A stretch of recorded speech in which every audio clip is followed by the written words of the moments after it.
Salam əziz abituriyentlər. Blok imtahanına hazırlıq məqsədi ilə sizə adi kəsrə mövzusuna aid, amma bir qədər çətin misallardan birinin izahını verəcəm.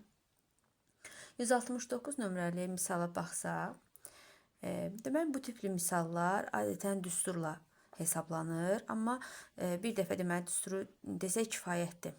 Bir neçə dəfə həll etdikdən sonra artıq deməli düstura ehtiyac yoxdur.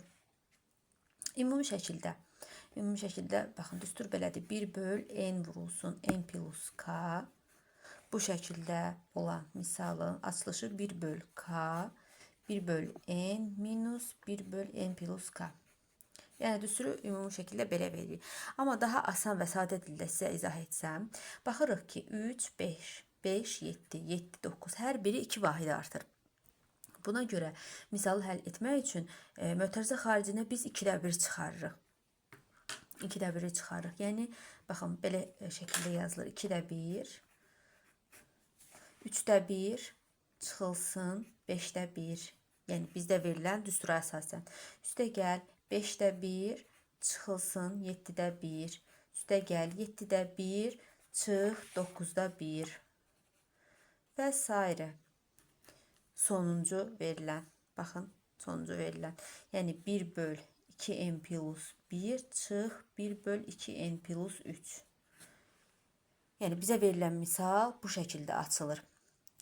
Buradan aydın görünür ki 5də 1, 7də 1, 9da 1, ondan sonra gələn ta ki bura qədər olan ədədlərin hamısı və axırda da deməli mənfi 1 böl 2n plus 1-nə bax bu 1 bölü 2n plus 1 ixtisar gedir.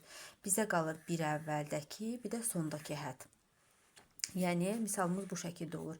2də 1, 3də 1 çıx 1 böl 2n plus 3 bərabərdir 7də 1-ə. Bunu sadə təyin şəklində həll edilib n-i tapırıq. Deməli 2də 1 olduğu kimi qalır. Mötərizənin içərisini həll edirik. 3, 2n plus 3. Burada olur 2n plus 3 minus deməli 2n plus 3'ə böləndə qalır 3.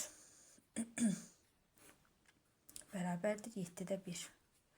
Buradan 3'lər ixtisar gedir. Bizdə olur 2də 1 vur 3 2n plus 3. Yuxarıda qalır 2n bərabərdir 7də 1. Hər birini aydın yazıram ki, nəyin necə ixtisar getdiysə aydın olsun. 2'lər ixtisar gedir və çarpaz şəkildə vururuq tənasübün xassəsinə əsasən. 7n bərabər olur 6n plus 9'a. Yəni mötərizənin içərisini açırıq 6n plus 9. N də digər tərəfə keçirdəndə cavab olur 9.